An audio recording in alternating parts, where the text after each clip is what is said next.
सबको याद होगा कि प्रेसिडेंट डोनाल्ड ट्रंप ने भारत को लेकर ये कहा था कि भारत की इकॉनमी जो है वो डेड इकॉनमी है। अभी जो खबर है वो ये कि जो मूडी है उन्होंने कहा है कि जो यूएस इकॉनमी है वो रिसेशन में जा सकती है।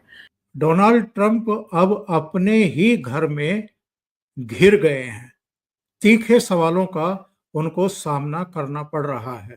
लेकिन भारत तो आगे बढ़ता चला जा रहा है। कमाल की बात यह है कि दुनिया की सबसे तेजी से बढ़ती अर्थव्यवस्था, उसके आंकड़े और बेहतर हुए। जो Q1 जीडीपी ग्रोथ है वो 7.8% हो गई है। ये FY26 मतलब 2025-26 का जो वित्तीय वर्ष है। 36 ट्रिलियन 828 बिलियन 136 मिलियन 2,90,200। खाली अमेरिका इस डेट के ऊपर, इस कर्जे के ऊपर $2.6 बिलियन इंटरेस्ट दे रहा है। कल जो US 30 year US treasury yield था वो 5% से ऊपर चले गया है। तो और वीक जॉब डेटा आ रहा है, वहां पे लोगों के पास पैसे नहीं है। और सबसे बड़ा इसमें कारण है डोनाल्ड ट्रंप की ट्रेड पॉलिसी, जिसमें वो सैंक्शन यूज करते हैं एज अ वेपन। तो उससे क्या हो रहा है, आप देख रहे हैं कि वहां पे लोगों के पास एक तरह से जो उनका परचेजिंग पावर है वो कम होता जा रहा है। लोगों के सब चीजों के दाम बढ़ चुके हैं, इन्फ्लेशन सेट हो चुका है और कोई भी कंट्री अभी उनको सप्लाई नहीं करना चाहता। 15 से ज्यादा देशों से हम फ्री ट्रेड एग्रीमेंट कर चुके। 40 देशों से इस समय हमारी टॉक्स चल रही हैं। जितना सामान हम अमेरिका को भेजते थे वो सामान हम दुनिया के इन 40 देशों में आराम से खपा देंगे। अब ये एम्पायर कोलैप्स करने वाली है। ऑटोमन एम्पायर को भी आखिर वक्त तक ये नहीं लगता था दुनिया को कि ये कोलैप्स कर जाएगी। यही औरंगजेब के जमाने में मुगलों का था। सोवियत यूनियन सबसे बड़ी मिसाल भाई। सबको याद होगा कि प्रेसिडेंट डोनाल्ड ट्रंप ने भारत को लेकर ये कहा था कि भारत की इकॉनमी जो है वो डेड इकॉनमी है। और साथ में अभी जो खबर है वो ये कि जो मूडी है उन्होंने कहा है कि जो यूएस इकॉनमी है वो रिसेशन में जा सकती है। लेकिन डोनाल्ड ट्रंप ने इंडिया को कहा था कि इंडिया डेड इकॉनमी है। अब आप इस पे क्या कह रहे हैं? प्रेसिडेंट ट्रंप कुछ और कह रहे हैं और जो एक्सपर्ट्स हैं वो कुछ और कह रहे हैं। देखिए, मूडी ने एक तरह से बोल दिया है कि अमेरिकन इकोनॉमी एक तरह से रिसेशन में आने वाला है। और अमेरिका के अंदर एक प्रोमिनेंट इकोनॉमिस्ट है जिनका नाम है मार्क ज़ैंडी वही इकोनॉमिस्ट है जिन्होंने फर्स्ट प्रेडिक्ट किया था 2008 में जो रिसेशन आने वाला है। अब उन्होंने ये इसके लिए बोला है कि अमेरिका के अंदर जो 1/3 स्टेट है जिनसे अमेरिकन जीडीपी आती है, जैसे अमेरिकन जीडीपी 30 ट्रिलियन की है, तो उनके जो कॉम्बिनेशन ऑफ स्टेट्स है जिससे $10 ट्रिलियन का जो इकोनॉमिक ग्रोथ होता है, वहां पे शार्प रिसेशन देखने को मौका मिल रहा है। उन्होंने ये बोला है कि बाकी जो स्टेट्स है उनकी ग्रोथ रेट एक तरह से नेगेटिव नहीं है पर पॉजिटिवली होल्ड करते जा रहे हैं। पर 1/3 स्टेट जिनकी अगर जीडीपी नीचे जाने वाली है, जिसके कारण ओवरऑल अमेरिकन इकोनॉमी रिसेशन में जाएगी। और रिसेशन में जाने के बाद आपने एक सेकंड आर्टिकल देखा था जिसमें बताया गया था स्टैगफ्लेशन। देखिए, इन्फ्लेशन तो सबको मालूम है, इन्फ्लेशन में क्या होता है, प्राइसेस भी बढ़ते हैं और ग्रोथ रेट भी आती है। बट स्टैगफ्लेशन में क्या होता है, आपको बता रहा हूँ, ग्रोथ रेट भी पहले तो आपकी जो इन्फ्लेशन है, प्राइसेस ऑफ गुड्स, वो बढ़ते जाते हैं। उसके बाद उसके अलावा भी क्या होता है, आपकी ग्रोथ रेट नहीं बढ़ती है। उसमें क्या होता है, आपकी कंज्यूमर डिमांड कम हो जाता है, जॉबलेसनेस बढ़ जाता है। और इसी के दौरान आपने देखा था कि कल जो US 30 year US treasury yield था वो 5% से ऊपर चले गया है।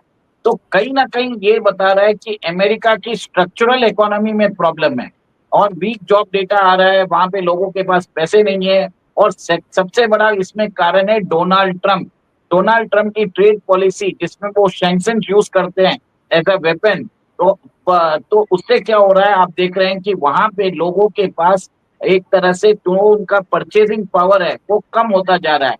लोगों के सब चीजों के दाम बढ़ चुके हैं, इन्फ्लेशन सेट हो चुका है और कोई भी कंट्री अभी उनको सप्लाई नहीं करना चाहता। देखिए, सबसे बड़ा प्रॉब्लम ये हो रहा है कि अगर भारत से हम माल बेचेंगे तो अमेरिका के अंदर उसके ऊपर 50% टैरिफ लगेगा, वहां के उस इंपोर्टर को देना पड़ेगा। फिर बाद में जाके एक तरह से इससे क्या होगा कि अमेरिका के अंदर दाम बढ़ चुके हैं, लोगों के पास परचेजिंग पावर कम हो चुका है। ये सब डिसरप्शन के कारण अमेरिका के इकोनॉमी में प्रॉब्लम हो चुका है। सेकेंड, मेन जो अमेरिका के स्मॉल स्केल बिजनेस है, उन्होंने भी बोल दिया है कि हमारे पास अभी एक तरह से जिस हिसाब से ट्रम्प ने टैरिफ लगाए हैं, उससे हमारा बिजनेस इफेक्ट हो रहा है। वो बोल रहे हैं कि एप्पल के सीईओ हो या एलन मस्क हो, वो $1 मिलियन दे के व्हाइट हाउस जाके बैठ भी सकते हैं, पर हम नहीं जाके बैठ सकते हैं। पर अगर हम ये ऐसे ट्रेड पॉलिसीज लेके आ रहे हैं, इससे क्या हो रहा है कि हमारे इंपोर्ट्स इफेक्ट हो रहे हैं। हमने अपना घर मॉर्गेज किया है, हमने एक तरह से कॉन्ट्रैक्टर्स को पैसे देने हैं, हमको अकाउंटिंग बुक कीपर्स को पैसे देने हैं, ये सब चीज सबको इफेक्ट होने वाला है। हमने और एक और एक चीज देखिए, ये बोल रहे कि 3 महीने बाद हमको नहीं मालूम हम कैसे सर्वाइव करेंगे। तो बहुत जगह सर्वाइवेबिलिटी का भी प्रॉब्लम आ चुका है। अब इसी पुशबैक में आप देख रहे हैं मूडीज वार्न कर रहे हैं, अमेरिका के इकोनॉमिस्ट वार्न कर रहे हैं, और इससे आप ये देखिए कि अमेरिकन इकोनॉमी टेलस्पीड में जा चुका है, और उनकी जो बॉन्ड यील्ड है, जो 30 ईयर बॉन्ड यील्ड है, जनरली 5% पहुंचती नहीं है, कल 5% भी हिट की थी। इसका मतलब क्या है, अमेरिका के अंदर $38 ट्रिलियन का उनका डेट है। अगर बॉन्ड यील्ड 5% चले जाती है, उनका इंटरेस्ट पेमेंट हो जाता है $1.9 ट्रिलियन। 38 ट्रिलियन का 5% डायरेक्ट बता रहा हूं आपको। और ये जो है अमेरिका का डेफिसिट और बढ़ाएगा। डेफिसिट बढ़ाने से इन्फ्लेशन बढ़ रहा है। और एक चीज आप देखिए, इसके साथ फेड के बताया जाता है कि फेड अपना इंटरेस्ट रेट भी कम करने वाला है। सितंबर 17 को वो कम करने वाला है, और सितंबर 17 को जैसे ही वो कम करेगा फेड अपना इंटरेस्ट रेट, आप ये देखेंगे कि अमेरिका के अंदर इन्फ्लेशन और बढ़ेगा। इन्फ्लेशन और बढ़ने से इसके कारण स्टैग्फ्लेशन आएगा। तो ये चीज बता रहा है कि अमेरिका इकोनॉमी आज डेड होने वाली है। और इसका आप ऑलरेडी देख चुके हैं कि कैसे गोल्ड और सिल्वर का दाम बढ़ता जा रहा है। सब लोग अपना पैसा अमेरिकन इकोनॉमी से निकाल रहे हैं, ट्रेजरी बॉन्ड से निकाल रहे हैं, और वो शिफ्ट हो रहे हैं गोल्ड एंड सिल्वर में, क्रिप्टो में। और ये एक तरह से क्लासिक वेल्थ ट्रांसफर हो रहा है। और दूसरी तरफ भारत के अंदर कल हमने देखा, हमने जीएसटी का रैशनलाइज किया हमारे प्रधानमंत्री मोदी जी ने, और उसके द्वारा आपने देखा है कि कैसे जो 12% का जो स्लैब है, उसमें से जितने भी गुड्स थे उनको 5% में डाल दिया है, और जो 28% का जो स्लैब था उसके अंदर जितने भी गुड्स थे वो 18% में डाल दिया है। तो कहीं ना कहीं देश के अंदर एक तरह से कंजम्पशन डिमांड बढ़ाने की कोशिश की जा रही है। देश के अंदर जो सेक्टर्स है, जो क्रिटिकल सेक्टर्स है, उनके अंदर भी टैक्स रैशनलाइजेशन की बात की गई है। फिर बाद में आपको इजी रिफंड मिलेगा। फिर आपको इनपुट क्रेडिट के ऊपर भी उन्होंने एक तरह से बहुत सारे फैसले लिए हैं, और ये फैसला यूनानिमस आया है। आप ये देखिए, इससे भारत सरकार को कुछ प्रॉब्लम जरूर होगा राजस्व में, पर डोमेस्टिक डिमांड बढ़ाने की जरूरत है। अभी देखिए, अमेरिका ने 50% टैरिफ लगाई है उन गुड्स के ऊपर जो लेबर इंटेंसिव है, जैसे टेक्सटाइल्स होता है, जेम्स होता है, लेदरवेयर होता है, मरीन एक्सपोर्ट्स होता है। अब क्या होगा, वो जो क्वांटम है उसका $50 बिलियन का है। अगर आप इंडियन गुड्स में, इंडियन वैल्यू में देखें तो 4,25,000 करोड़ का होता है। तो एवरेज समझ लीजिए 35,000 करोड़ का जो गुड्स एंड एक्सपोर्ट जो गुड्स है वो इंडियन मार्केट में बिकेगा। अब अमेरिका में जो गुड्स जाते हैं वो हाई क्वालिटी के होते हैं। ओवर सप्लाई इंडियन मार्केट में होगा तो क्या होगा, यहाँ पे कंज्यूमर प्राइसेस सबके गिरेंगे। इससे फायदा अल्टीमेटली किसको होगा, हम और आप जैसे नॉर्मल लोगों को होगा। इनकम टैक्स की लिमिट उन्होंने 12,75,000 से बढ़ा दी है। पहले 6,75,000 था, 6 लाख की आपको रिबेट ऐसी ही दे दी है। उसके बाद जीएसटी के अंदर उन्होंने 12% और 28% के जो स्लैब्स है उसको खारिज करके, कंप्लीटली खत्म करके उसको 5 और 18 में लेके आ गए। तो ये रैशनलाइजेशन भी हुआ है। इससे क्या होगा, लोगों के हाथ में पैसे ज्यादा आएंगे। हेल्थ इंश्योरेंस प्रीमियम पे उन्होंने जो पहले मेरे ख्याल से 18% टैरिफ लगता था उसको 0% कर दिया है।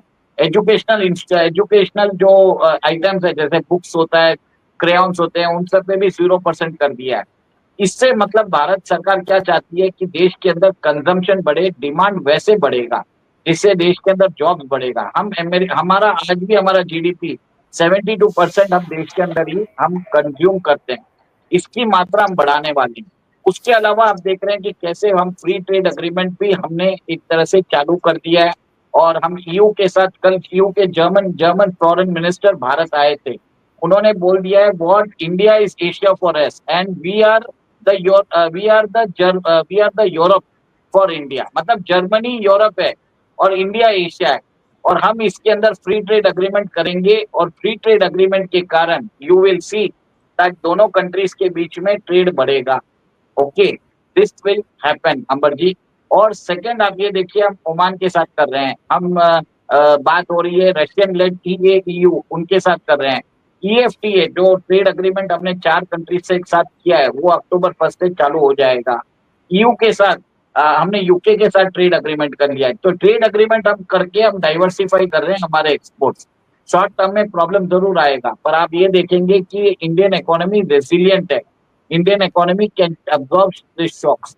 इसके लिए घर के अंदर ही उन्होंने एक तरह से रिबेट्स दिए, उन्होंने GST में इतनी बड़ी छूट दी जिससे इकोनॉमी में बताते हैं कि 30 बेसिस पॉइंट्स का इजाफा होगा।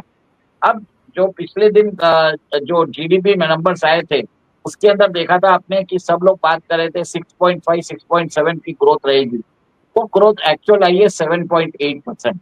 तो ये भी देखिए एक तरह से पॉजिटिव खबर है, जबकि अमेरिका के अंदर स्ट्रिंग्स ऑफ आप देख रहे हैं कि नेगेटिव खबर आ रही है, और हमारे यहाँ पे आप स्ट्रिंग ऑफ पॉजिटिव खबर देख रहे हैं।